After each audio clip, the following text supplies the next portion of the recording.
Aqui no Amar, contamos histórias reais de pessoas como eu e você. Histórias de superação, luta e, acima de tudo, amor. Queremos levar esperança, informação e acolhimento. Por isso, agradecemos a HD Seguros por acreditar e patrocinar essa rede de amor. Ser mãe de autista é conhecer o medo como ninguém. Medo do futuro, medo do preconceito, medo do seu filho sofrer. A gente não quer ser tratada como mães especiais, como se fôssemos escolhidas para uma missão. A gente só quer respeito ao diferente, um espaço na sociedade para os nossos filhos. Kelly, tudo bem? Tudo ótimo. Obrigada por ter vindo aqui no Amar hoje compartilhar com a gente a sua história. Eu que agradeço. Quando você casou com seu marido, vocês logo tentaram engravidar. E aí vocês tiveram várias dificuldades no caminho. Conta pra gente como é que foi esse processo até você engravidar. Não, eu sempre sonhei em ser mãe. Então, quando eu casei, eu nem evitei, eu já queria engravidar de cara. Passaram-se 8 anos e nada, não acontecia. Porque além da endometriose, eu tenho 2 miomas no útero, tenho trompas obstruídas, então para a medicina não tinha como engravidar naturalmente. Foi quando a gente partiu para um processo de fertilização in vitro e, para minha surpresa, em vez de uma só criança, vieram 2. E foi um misto, né, de muita emoção, muita felicidade. Como é que foi a gestação dos gêmeos e o parto? Foi de risco, eu tive que me afastar do trabalho para ficar em repouso absoluto, porque eles estavam crescendo junto com 2 miomas. E aí, quando chegou próximo à 29ª semana, eu comecei já a ter complicações com um dos bebês, no caso o Vinícius. O Guilherme estava desenvolvendo bem, mas o Vinícius não ganhava peso, não crescia. E quando chegou em 30 semanas, teve que fazer o parto de emergência, porque ele não se mexia mais. Estava correndo risco. Tudo aquilo que eu sonhei, que eu esperava, né? Eu sonhei tanto com esse momento e foi tudo diferente do que eu sonhei. Eu não vi eles quando eles nasceram, né? Foi correndo para a UTI, para a incubadora. Foi muito difícil ver eles naquela situação. Ir para casa sem eles no colo. 42 dias de UTI. Não tiveram intercorrências, mas era só para ganhar peso. Mas para mim já foi uma dor imensa. Quando eles estavam com 1 ano e meio, você começou a perceber alguns sinais de atraso no Guilherme, né? Depois de 1 aninho, onde você vê a criança começar a falar as primeiras palavrinhas, eu não via isso neles. Só que todo mundo falava que era por conta da prematuridade que eles estavam atrasados, até um médico. Só que eu não sabia nada sobre autismo naquela época, nada. Mas o Guilherme, ele apresentou os primeiros sinais, ele ficava olhando para a mãozinha, girando pela casa e olhando para a mão e girando. E o desenvolvimento do Vinícius? O Vinícius também estava super atrasado, só que o Vinícius ele era mais sociável, assim. Eu estimulava ele, conversava com ele ria, ele retribuía os meus estímulos. O Guilherme não, o Guilherme já estava mais fechadinho, não olhava no meu olho, ficava mais assistindo desenho. Ele não me procurava. Às vezes eu pegava ele no colo e ele não olhava para mim, ele virava o rosto. E eu falei, tem alguma coisa errada, sabe? O coração ficava partido de ver essa situação. Quando é que você realmente constatou que o Guilherme tinha alguma coisa? Foi uma tia, que ela trabalha em escola, então ela convive muito com crianças. E ela postou no Facebook algo sobre o autismo, características.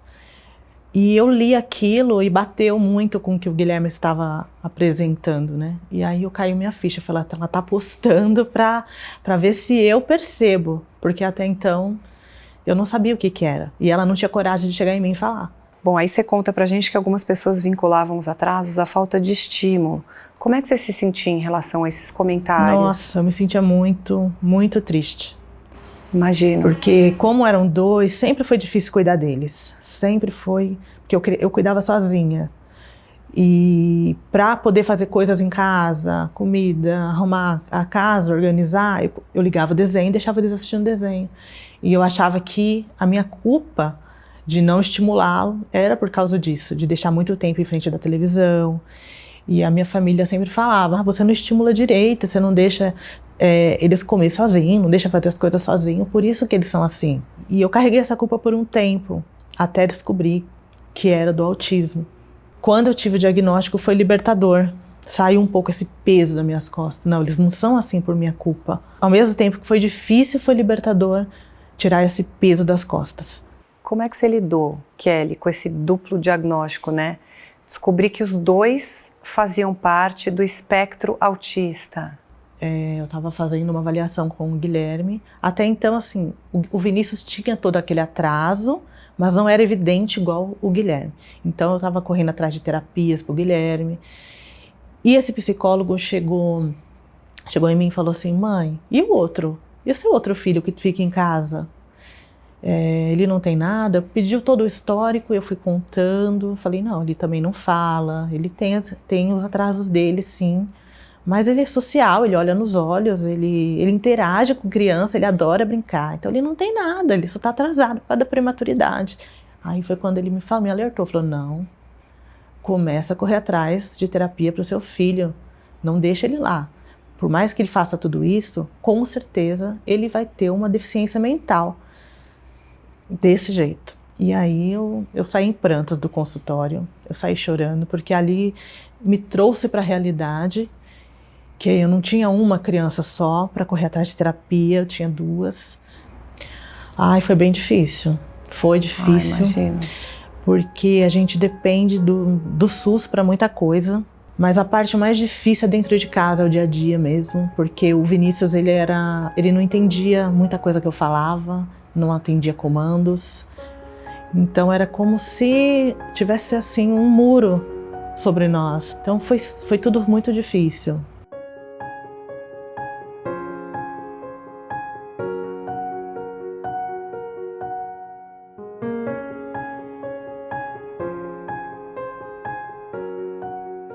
Qual foi a surpresa boa que você teve em 2016? A surpresa boa foi que eu engravidei naturalmente. Assim, eu não estava esperando, eu não prevenia, porque eu não podia engravidar. Sim. E foi um susto muito bom. Porque ali eu realizei tudo que eu queria, que eu sempre sonhei, que era você fazer um exame de urina, ver as 2 tirinhas ali do positivo. Desde esse detalhe tão pequeno, eu comecei a realizar todos os meus sonhos de mãe. Porque com os meninos eu não me sentia totalmente realizada. Faltava alguma coisa, eu tinha uma lacuna que precisava ser preenchida. Eu tinha um vazio dentro de mim gigantesco. Desde o parto deles, que eu não vi, que eu não peguei no colo, que eu não amamentei, que eu não abracei, que eu não curti, porque eram 2 prematuros, extremos, muito difícil de cuidar. Eu não curti a maternidade. E 1 ano e meio deles já foi só preocupação, né? Eu não tive aquele prazer. E com a gravidez do Rafael, eu comecei a ter todos esses sentimentos. Então eu creio assim que foi um presente de Deus na minha vida. Em nenhum momento eu tive dúvida, em nenhum momento passou na minha cabeça que ele poderia ser autista ou ter alguma deficiência. Eu falei, essa criança vai vir no mundo para me ajudar, vai preencher as minhas lacunas, vai me dar força para lutar, né, a favor dos meus filhos, e ele vai ser um ajudador. E ele está sendo assim. Como é que é a relação dele com os irmãos? Hoje ele está com 2 anos, né?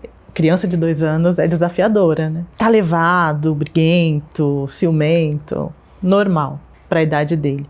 Mas ele estimula muito. Quando brinca, nossa, coloca os meninos para correr, para brincar, pede abraço. Guilherme aprendeu a repetir, que autista tem dificuldade com repetição. Então ele aprendeu com o irmão. Então aprendeu a abraçar, aprendeu a beijar, aprendeu a trocar mais carinhos.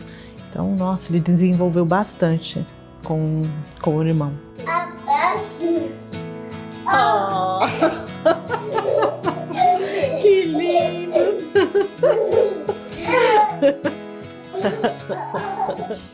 Hoje eles fazem terapias e frequentam a escola regular. Quais progressos você viu no desenvolvimento do Guilherme e do Vinícius ao longo desses anos? A coisa mais maravilhosa que tem é você ver uma criança desenvolver. Você vê uma criança que não fala nada, com 4 anos não fala nada, de repente começa a falar palavrinhas. A criança que não aponta para um objeto começa a apontar. A criança que não entende o que você fala. No caso do Vinícius, que demorou muito tempo para ele entender um comando meu, atender um comando meu. Hoje ele atende, falo, pega isso, ele pega, ele mostra o que ele quer. Eles demoraram muito para sair da fralda, até os 5 anos de idade. São coisas tão simples, mas eu demorei tanto para ter isso deles que hoje eu valorizo muito. E então é maravilhoso. Você conta que um momento super especial foi quando o Guilherme te chamou de mãe pela primeira vez. Como foi? É recente isso, foi bem recente. Eu tenho o hábito de fazer o Dia do Filho Único, porque são 3 crianças e falta muito tempo, assim, a gente não consegue se dedicar exclusivamente. Então eu faço o Dia do Filho Único e o dia que eu estava fazendo com ele no shopping, num parque dentro do shopping, eu acho que ele ficou tão feliz com aquele momento que ele olhou para mim e falou, mamãe. E eu estava fazendo um vlog para o meu canal no YouTube. E eu consegui filmar esse momento. Ai, que legal. Só que aí na hora eu fiquei sem chão, né? Porque eu sonhei muito com isso. Foi maravilhoso. Gente, tá muito legal.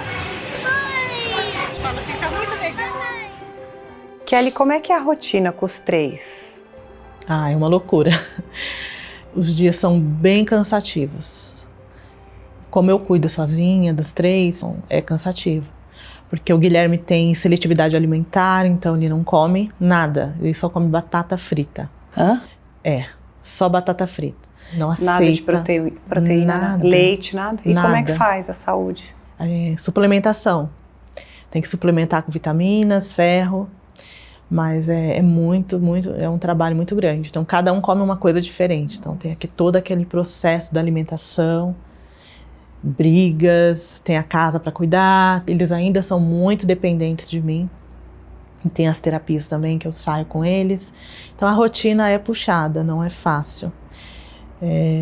Eu tento dividir isso no meu canal no YouTube. Eu tento dividir, faço vlogs do dia a dia, mostrando um pouquinho de realidade. E eu encontrei muitas mães no meu canal que se identificam muito comigo, então é muito legal essa troca. Sim. E esse é o objetivo do canal, é levar um pouquinho de esperança, mostrar que ninguém está sozinho. Qual que é a parte mais difícil de ser mãe de 2 meninos do espectro autista? O preconceito das pessoas.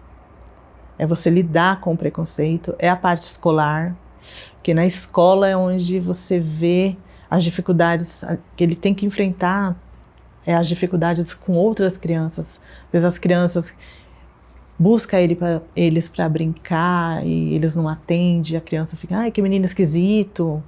Então essa parte dói demais, porque dentro de casa a gente protege, a gente, né, tenta fazer o que dá, mas lá fora não tem como. O que causa preconceito é a falta de conhecimento. De informação, De informação. Principalmente nas escolas, os professores têm que abraçar essa causa. Se a gente educar as crianças para isso, aceitar o diferente, conviver com o diferente, eles vão crescer adultos melhores, mais tolerantes. Precisa de mostrar mais as crianças diferentes também para a sociedade. Muitos pais escondem isso com medo do preconceito, porque dói o preconceito, mas a gente não pode ter medo, a gente tem que enfrentar, tem que ir à luta. Porque a gente, quando é engravida, a gente idealiza o filho, né? Você idealiza até o que ele vai ser quando crescer, tanta coisa. E quando você tem um diagnóstico de autismo, você entra num luto. Você tem que enterrar aquele filho que você idealizou e abraçar um novo filho que saiu dali do autismo. É isso que aconteceu comigo. O que você aprendeu com essa vivência toda e que recado você daria para as mães que estão assistindo a gente? Eu aprendi a ser mais paciente e que nós não estamos no controle de nada. E o recado que eu tenho assim, para deixar para as mães que estão passando por esse processo, que estão nessa luta, ame os seus filhos do jeito que eles são. Amor, se revista de amor, que tudo vai dar certo. Sempre dá, nada como um dia após o outro. A gente tem que viver sempre o hoje, valorizar o que seu filho faz, foca no que ele consegue fazer, não compare com as outras crianças, que isso machuca muito. E é isso, é muito amor.